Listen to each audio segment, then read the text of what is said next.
Salam alaikum Mazoul Fillaoun, bonjour. À l'indépendance du pays, la classe ouvrière algérienne, syndiquée ou non, était très minoritaire par rapport au paysanat avant les grands exodes ruraux des années 60 et 70. Mais elle avait le mérite, ce prolétariat, d'exister, trempé dans le feu du combat anticolonialiste, pétri de valeurs de gauche.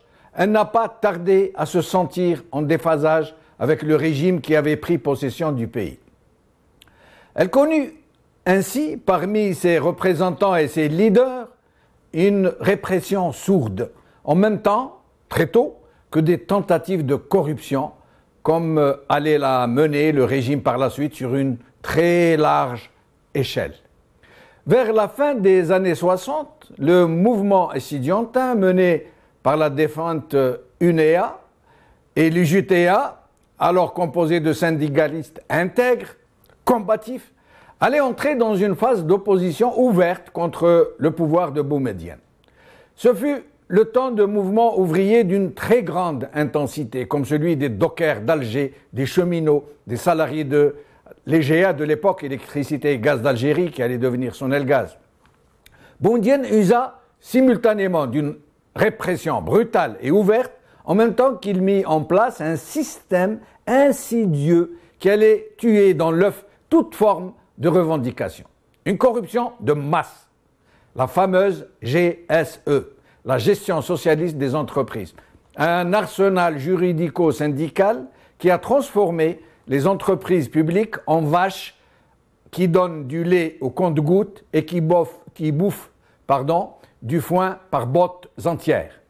Les travailleurs crurent avoir trouvé leur compte puisqu'ils étaient dispensés de faire du vrai boulot et qu'ils recevaient en échange d'une présence formelle des primes de rendement individuel, de rendement collectif, une part du bénéfice annuel dans des usines qui ne faisaient pas de bénéfices et qui étaient portées à bout de bras par les banques publiques. Ces entreprises avaient une autre mission, celle d'absorber tout le chômage pour gagner la paix sociale. Et ainsi, des usines tournaient avec des effectifs qui allaient du double au triple de leurs besoins réels en personnel. La planche à billets était là pour arroser tout le monde. Et c'est ainsi que l'UJTA fut transformé, l'UJTA de Aïssa Tidir, fut transformé en organe de contrôle et de surveillance des travailleurs, mais aussi de leur mobilisation, entre guillemets, pour aller applaudir au discours fleuve du Zaïm ou pour l'accueillir quand il se rendait dans une ville ou dans une autre.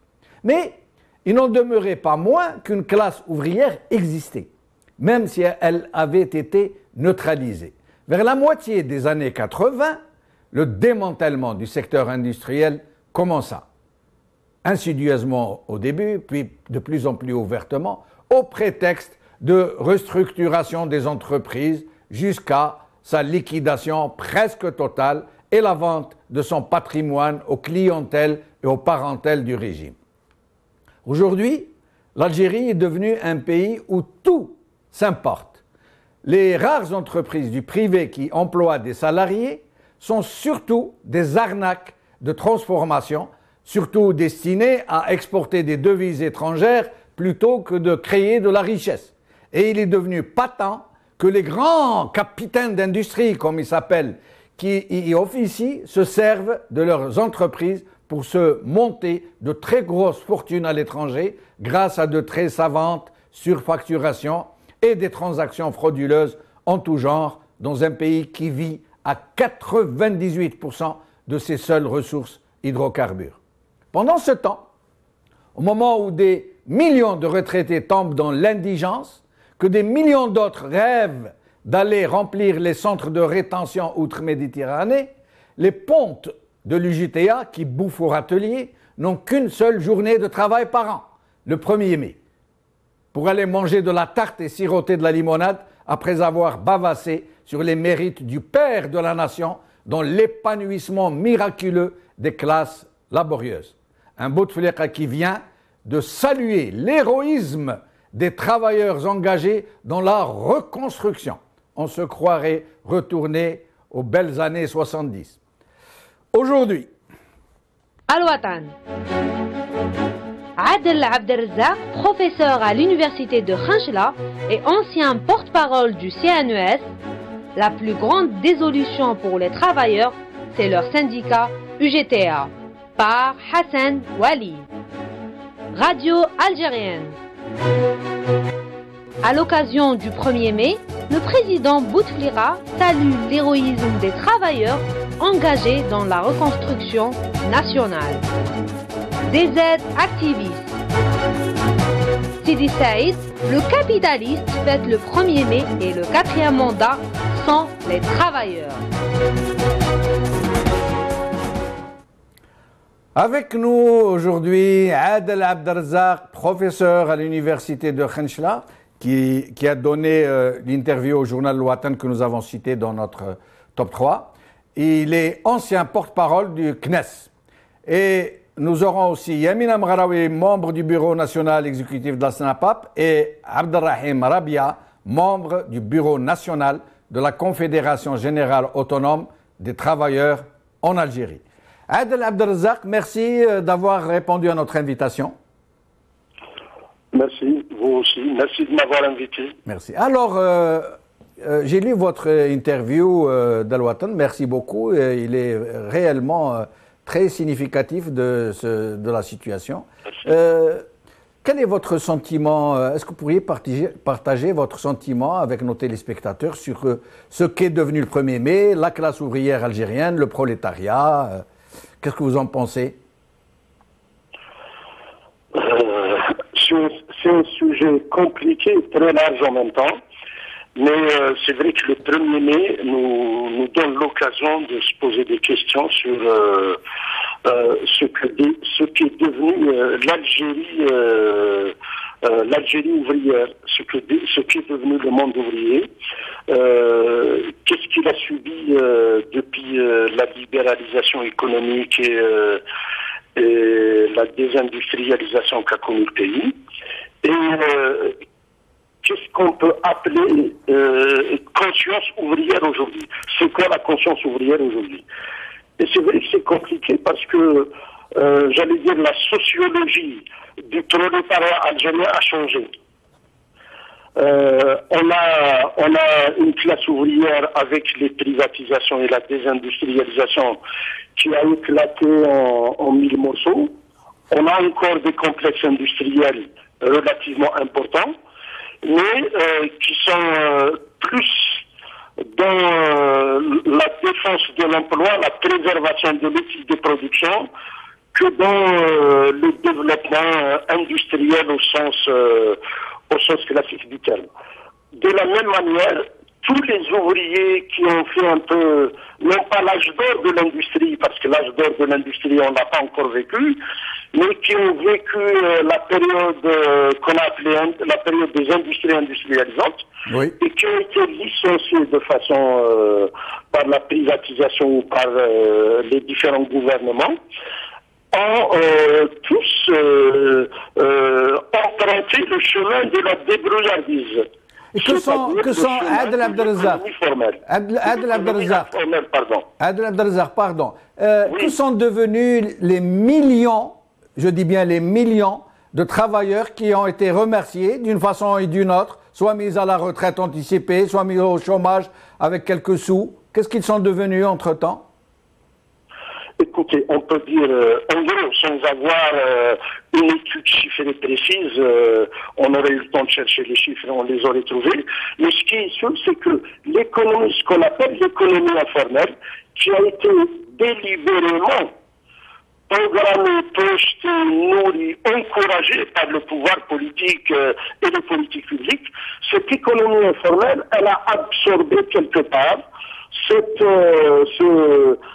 classe ouvrière ou ces couches sociales ouvrières qui ont été un peu abîmées et désillusionnées par la privatisation et qui essaient de survivre par la débrouillardise, par le commerce informel, par les petits boulots, donc qui sont fondamentalement dans ce qu'on appelle la précarité de l'emploi et donc la précarité sociale. Restez avec nous, Adel Abdelrazak.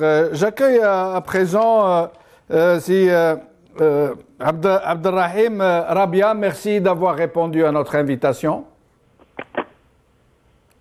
C'est Rabia. Oui, bonsoir. Bonsoir à tous. Donc, bonsoir à tous les travailleurs de Al-Magharibia. Merci beaucoup. Et bonsoir, un grand bonsoir et vibrant hommage à tous les martyrs syndicalistes qui ont lutté pour la cause des travailleurs, qui sont tombés, réprimés, suspendus.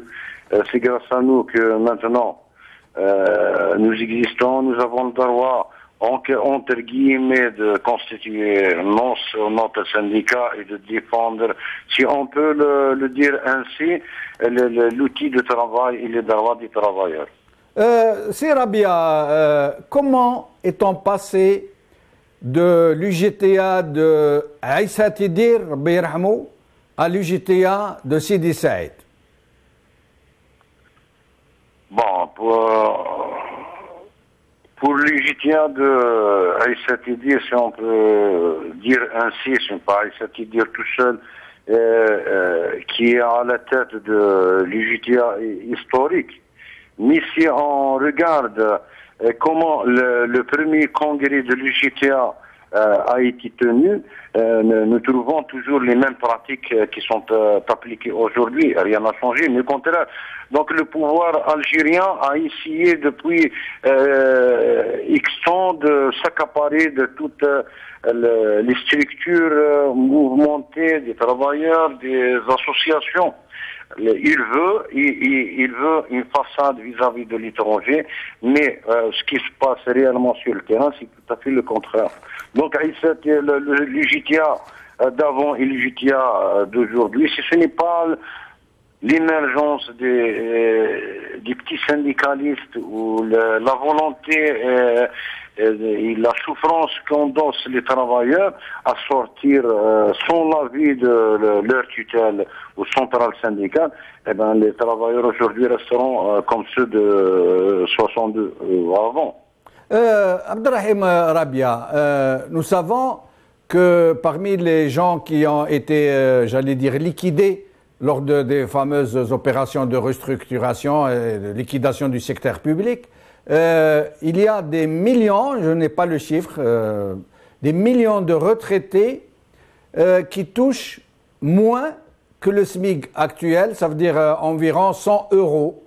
Est-ce que vous avez enquêté, est-ce que vous avez des informations sur cette grande masse de retraités qui ont été appauvris, précipités dans l'indigence, dans la pauvreté?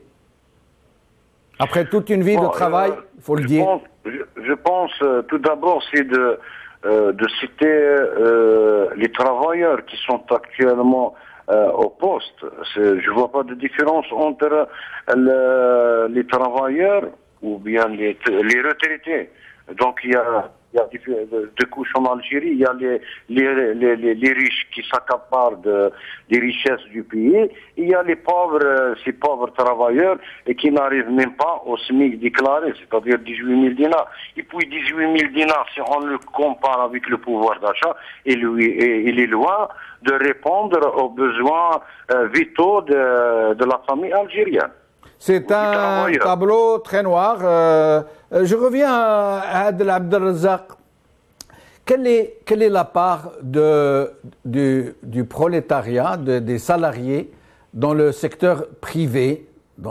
D'abord, est-ce qu'il y a un secteur privé, une vraie industrie privée qui crée de la richesse? Et quel est le nombre à peu près des salariés qui sont employés?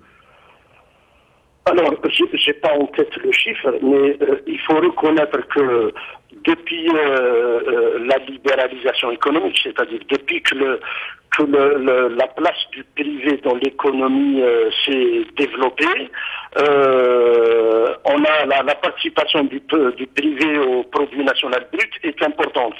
L'emploi salarié dans le secteur privé est important.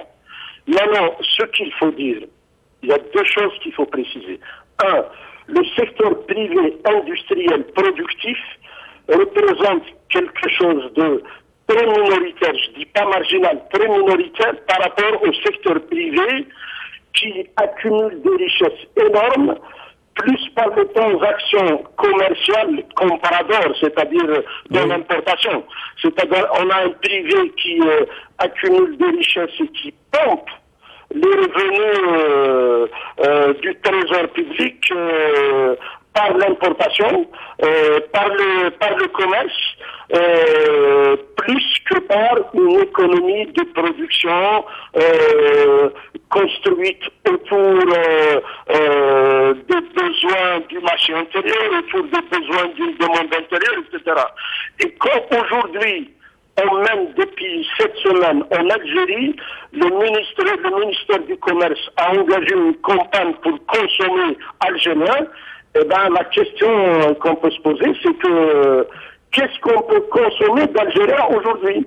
Dans la mesure où la plus grande majorité des produits qui sont consommés par les Algériens, semi-produits ou produits finis, sont à 99% importés. Et pour apporter de l'eau à votre moulin, à Adel Abdelrazak, un économiste, pardon de vous interrompre, un économiste m'a récemment confirmé qu'il n'y a pratiquement pas de produits algériens, y compris ceux qui sont produits en Algérie, puisque les intrants sont tellement importants qu'ils sont en fait importés. Par exemple, il m'a donné l'exemple du pain. Il m'a dit, quand on décortique les intrants qui sont dans le pain, la farine est importée. Et il m'a décortiqué un peu les intrants. Il m'a dit, même l'eau qui est locale, si on la décortique, en fait, les canalisations sont importées, les moteurs qui vont chercher l'eau sont importés, les équipements sont importés, et donc finalement, le pain produit dans les boulangeries algériennes est un pain importé en fait.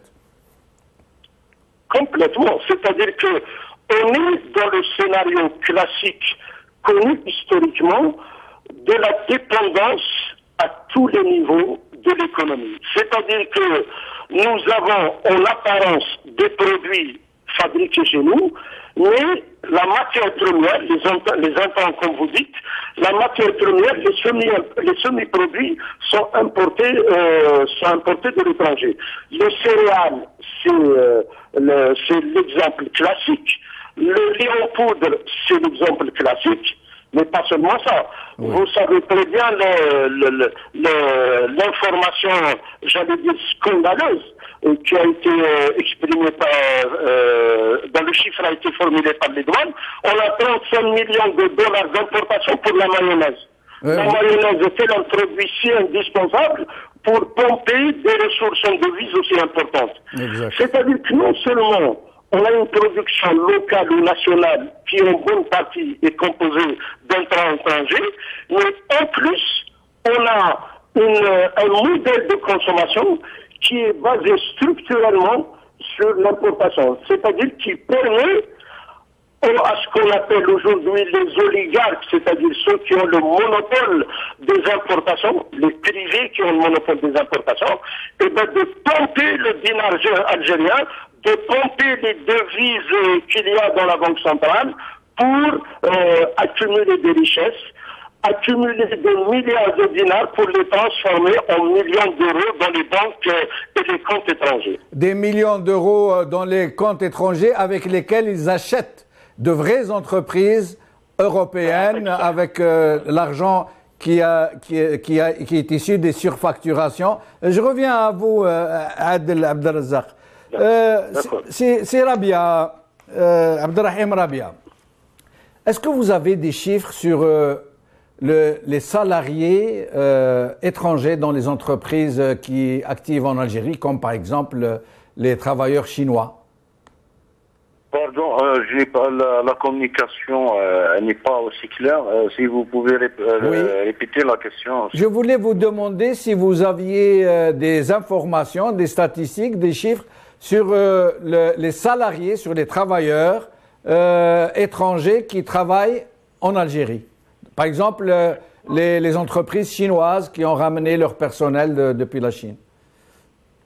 Vous savez, pour le chiffre, on ignore le chiffre parce que tout est bloqué, tout est filtré. On n'a aucune donnée réelle. Même les statistiques qui sont en train d'être annoncées par l'ONC, donc les statistiques, à chaque fois, il y a une contradiction par rapport aux statistiques données. Donc, on ignore actuellement, on ignore exactement le nombre. C'est un secret d'État? Pardon? C'est un secret d'État? Je pense que j'ai dit tout à l'heure qu'en quoi le gouvernement algérien il utilisait une politique de façade et pour ne pas monter, parce que du moment qu'il y a un chômage énorme camouflé sous forme de plusieurs appellations par rapport qui sont actuellement qui travaillent sous forme de travail précaire. Donc, ils sont obligés de ne pas communiquer les chiffres exacts des étrangers qui sont actuellement travailleurs en Algérie. Et il y a beaucoup. Est-ce qu'il y a beaucoup de travailleurs clandestins? Même notre confédération, donc on ne peut pas se rapprocher des entreprises du secteur privé ou étatique dans le secteur économique pour laisser le choix aux travailleurs comme le stipulent les lois et conventions internationales telles que la loi 87 et la convention 98, la convention 135. Abderrahim Rabia, Oui. On m'a rapporté que les entreprises privées profitent beaucoup, exploitent, pour dire le mot comme il est, de larges couches de travailleurs clandestins venus du pays du Sahel, nos voisins au sud, et des jeunes du pré-emploi que les autorités prêtent en quelque sorte gratuitement aux entreprises privées en les payant 4 sous et ils les pressurent pendant 6 mois avant de les changer parce qu'ils sont interchangeables.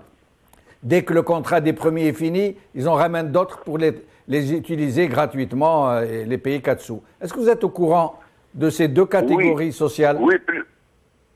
Oui, plusieurs, justement, la précarité de l'Algérie. Actuellement, on est en train d'assister, même par rapport à l'avant-projet du Code de travail, donc la lecture syndicale effectuée lors du Conseil national de notre confédération Segata. Donc, la lecture effectuée sur le Code de travail, on a trouvé c'est la généralité du travail précaire, la généralisation du travail précaire. Donc, dans les sociétés, il y a des pré-emplois qui sont exploités pour un minable salaire qui ne dépasse pas les 14 000 dinars.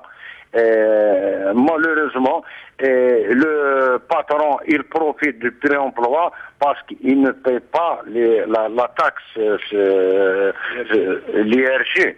D'ailleurs, sur ça, quand on parle de l'économie, bon, M. Abderzak a parlé de l'économie, donc il est mieux placé pour parler de l'économie, mais ce que nous voyons actuellement, la réalité des choses, on trouve que les travailleurs, c'est eux qui payent les impôts plus que les grandes entreprises. Oui, c'est vrai. Il y a aussi actuellement des médecins spécialistes du privé, ils ne déclarent pas ce qu'ils font rentrer de l'argent. Donc, on paye une visite à 1300 dinars et on déclare 300 dinars. Une visite à 300 dinars. C'est du vol camouflé avec la bénédiction du pouvoir algérien. On vole des malades. Ça fait partie de l'économie. Le travail informel aussi. Donc, si d'un côté on parle de la production nationale, lancée production nationale, pas d'augmentation avant la relance économique. Mais quelle relance économique? Abderrahim Rabia. Ils ont parlé de la relance des conteneurs, pas de la relance économique. Absolument. Abderrahim Rabia, est-ce que vous êtes au courant des grands scandales dont personne ne parle, des œuvres sociales gérées par l'UGTA? Oui, Là aussi, c'est un autre côté, parce qu'il y a même l'IGF qui est censé contrôler ces comptes, elle n'existe pas. Donc, on ne cesse de dénoncer les mauvaises gestions des œuvres sociales, de la Poste. Aucune situation claire n'a été donnée, aucun bilan officiellement n'a été donné pour le travailleur. Et rajouter à cela l'affaire de Khalifa, l'argent des travailleurs, des œuvres sociales déposées dans la banque Khalifa, oui, sans aucune suite. Absolument. C'est de l'argent perdu, de l'argent qui appartient aux travailleurs, qui avait été placé de façon frauduleuse par Sidi Saïd, qui était président du conseil d'administration. Abdelrahim Rabia, restez avec nous jusqu'à la fin de l'émission. Abdelrazak Adel Abdelrazak, comment expliquez-vous que les travailleurs syndiqués dans l'UJTA, notamment les plus importants parmi eux, ceux qui sont dans le secteur pétrolier, comment expliquez-vous qu'ils... est-ce que vous m'entendez? Est-ce que vous m'entendez? Nous allons essayer de le joindre de nouveau. C'est Abdelrahim Rabia. Oui. Comment expliquez-vous que les travailleurs syndiqués de l'UJTA, notamment ceux du secteur des hydrocarbures, ne se désengagent pas de ce que est devenu ce syndicat dont tout le monde sait qu'il pratique des choses pas très belles, pas très belles, du détournement, des affaires, de l'affairisme, etc. Comment les travailleurs acceptent-ils de rester dans ce syndicat? Pardon, pour la communication, elle est mauvaise, si c'est possible. Oui, je voulais vous demander comment les travailleurs de l'UJTA, surtout ceux des secteurs hydrocarbures, acceptent de subir ce que leur fait subir l'UJTA avec l'argent des œuvres sociales, etc. Pourquoi acceptent-ils tout ça? Vous savez, les travailleurs, en général, ils endossent des menaces à l'égard de ceux qui veulent dénoncer. Chaque travailleur, combien de travailleurs qui ont tenté de dénoncer ou de réclamer leur argent des œuvres sociales, ils se retrouvent réprimés, suspendus, radiés, affectés et poursuites judiciaires. C'est clair. Donc, les travailleurs, ils ont peur. Ils ont essayé de déserter l'UJTA. Plusieurs secteurs, des travailleurs dans plusieurs secteurs nous ont sollicité notre confédération afin d'affilier ou de créer leur propre syndicat. Et à chaque fois que les pouvoirs publics savent les gens qui essayent de créer leur propre syndicat autonome par rapport au pouvoir et par rapport aux partis politiques, eh ben, ce qu'ils en contrepartie, ils sont suspendus, affectés et poursuites et menaces de tout genre. Merci beaucoup. Restez avec nous jusqu'à la fin de l'émission. Adel Abdelrazak, vous avez pu rétablir la communication? Adel Abdelrazak? Oui, moi je vous écoute. Il nous reste plus beaucoup de temps et j'aimerais savoir la même question. Comment l'UJTA a-t-elle pu imposer ce blackout sur ces syndicalistes au niveau des travailleurs des hydrocarbures où les syndicats privés ne sont pas tolérés du tout parce qu'il y a beaucoup d'argent dans ce secteur? Écoutez, moi je pense que d'abord, pour être très clair et rapide, l'UJTA, depuis les années 90 en particulier, avec cette privatisation, cette rente financière distribuée par le pouvoir politique sur la base de critères politiques, et bien l'UJTA est rentré dans une structuration, j'allais dire, de plus en plus mafieuse. Ça veut dire quoi? Ça veut dire que c'est le pouvoir qui décide et l'UJTA exécute selon un jeu d'intérêts où ils ont leur part, ils ont leurs intérêts, et le pouvoir a le contrôle direct ou indirect sur le mouvement social et sur la classe ouvrière algérienne, aussi atomisée soit-elle. Et de ce point de vue-là, l'appareil de l'UGTA a vraiment joué de façon directe un relais d'exécutant, un relais direct pour appliquer j'allais dire les recommandations ou ce que lui suggèrent les différents clans politiques du pouvoir pour empêcher que le mouvement ouvrier puisse relever la tête. Aussi simple que ça. Merci beaucoup Adel Abdelrazak, en espérant vous revoir bientôt dans nos autres émissions. Vous serez le bienvenu. Merci à Abdelrahim Rabia. Nous sommes désolés de ne pas avoir pu joindre Yamina Mghraoui. Avant de vous quitter, je voudrais souhaiter malgré tout une bonne fête aux travailleurs. J'espère que les travailleurs retraités pourront se fédérer pour exiger qu'on respecte leurs droits. Salam alaikum, qawala khair, salama.